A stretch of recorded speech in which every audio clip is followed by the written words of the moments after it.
Have you ever wondered where the problems in the world today would exist if we had deeper connection to ourselves, others, and the environment and acted from that place? Welcome to the Conscious Action Podcast with your host, Brian Berneman, who believe that connection is the key to taking conscious action as individuals and creating a better world. We are here to raise awareness and inspire meaningful action by sharing stories, knowledge, and conversations with thought leaders and change makers. From sustainability to well-being and everything related to conscious living, our mission is to empower you to be the change that you want to see in the world. Welcome everyone to a new episode of the Conscious Action Podcast. I am Brian Berneman, your host, and for this episode I wanted to explore vulnerability. How to embrace vulnerability and how to share your true self. I'm going to be exploring different ways to explore this topic, how to actually embrace vulnerability, how to open up, to connect and to share with others. So stay tuned. I'm looking forward to hearing your thoughts afterwards. And I wanted to ask you do you remember a time where you held yourself back, afraid of what others might think, if you truly spoke your mind, or if you showed your feelings? We've all been there. But what if that fear is actually blocking you from those very connections that you're craving? Let's explore how vulnerability isn't weakness, but it's actually your strength for fostering more genuine connections and unlocking your fullest potential. This is a topic that is really close to my heart because I have been there. I haven't been in the past vulnerable, open all of the times. So it is really, important aspects to explore and to look into how it is that we can open ourselves up to that. And vulnerability has this paradox, we might think of it as weaknesses instead of courage, instead of authenticity, instead of openness. We fear it because we've been conditioned a lot of times to not show who we really are. Whether that's been because of our family patterns or something that we learned at home, because of the fear of rejection. It doesn't matter why. It actually does matter, but in a sense, we need to change this idea from going to this is a weakness to this is my strength.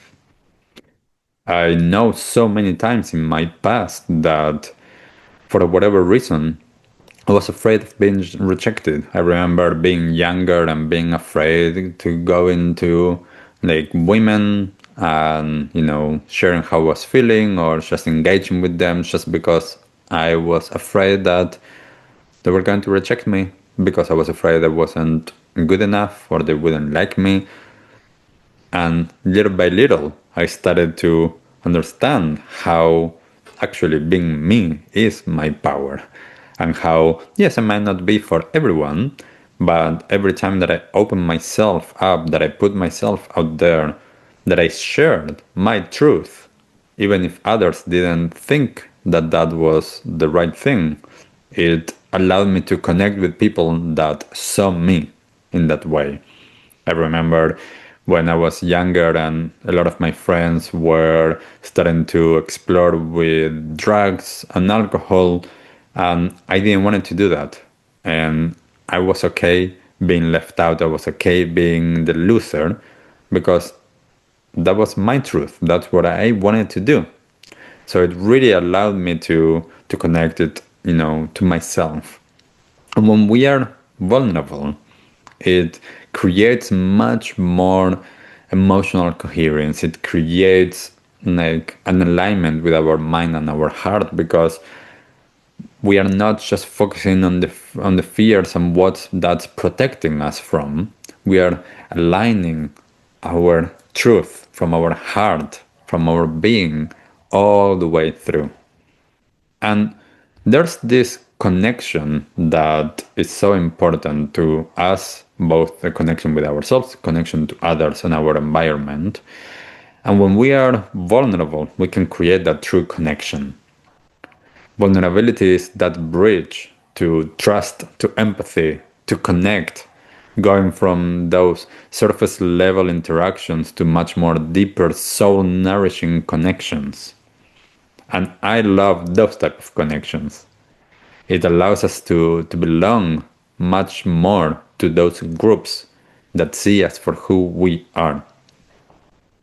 So I ask you, what's one real connection that you crave for in your life right now? And there's a lot of different ways of starting to do this. But one of the biggest things is that I invite you to start small. I always say this, start small. Start more small with safe relationships. Start to open yourself up with safe relationships. There's somewhere in your life someone that you feel safe enough to open yourself with, even if it's just a little bit. And then that small action, that small practice with a safe relationship start to ripple outward. So share who you are. Sharing your true self allows you and allows others to do more of that. The more that you do it, the more that you will be able to do it. The more that you do it, it allows others to do the same. It's a service that you're doing for others as well, for your community, for your family.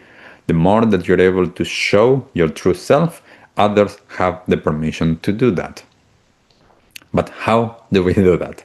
Well, there's a lot of different ways, and we're all different. I have talked during this podcast many episodes of different practices, but starting to reconnect with yourself, body awareness, using body practices, somatic practices to reconnect with your body, to reconnect with your feelings, to listen to your inner truth.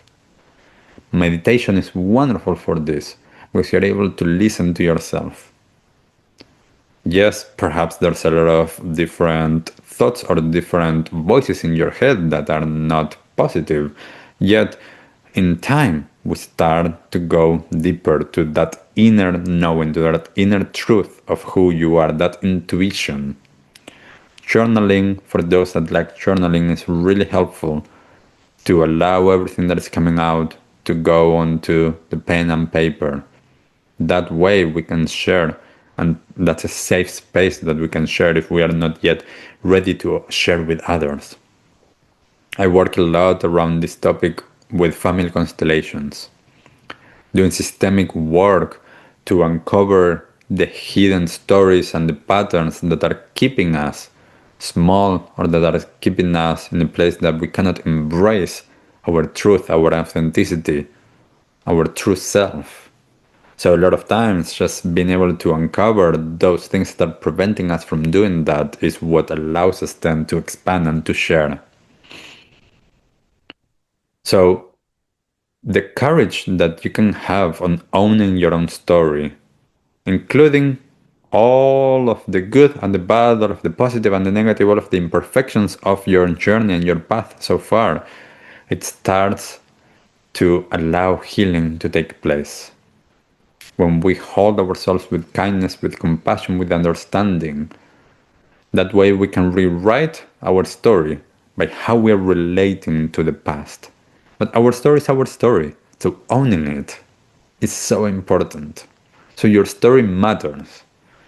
And, sharing it is an act of empowerment. Again, start perhaps with where you feel safe. You don't need to go all out. You don't need to go to social media and share your story. You can just do it with someone that you feel safe. Because we need to understand, how to move from discomfort to embracing that space. A lot of times discomfort is a sign of expansion, not of danger. And these, simple practices that we can do to lean into vulnerability are important. Speaking your truth in one conversation, or one little truth in a conversation that you're having. Start, small. Express your gratitude or your affection to someone out loud. Asking for help, for support, instead of having to do it all yourself. Overcoming the fear of judgment is important, People's reactions often are about them and their own fears and their stuff instead of ours, but we still need to go through that. And it's a big part of our journey to allow ourselves to embrace our truth, to embrace who we are, to step into conversations, into spaces, not with fear of being judged, but with understanding. We are going to be for some people, and for some people we are not. Some people are going to like what I say or what I do, and some people are not. I know that in time I got really comfortable with this. In my work, I know there's a lot of people that listen to a talk that I do or might listen to this episode, and a lot of people might love it, and an aha moment might be there. And for some people, they're not going to resonate with at all. They might think that I'm, like someone that doesn't know what they're talking about. I'm okay with that.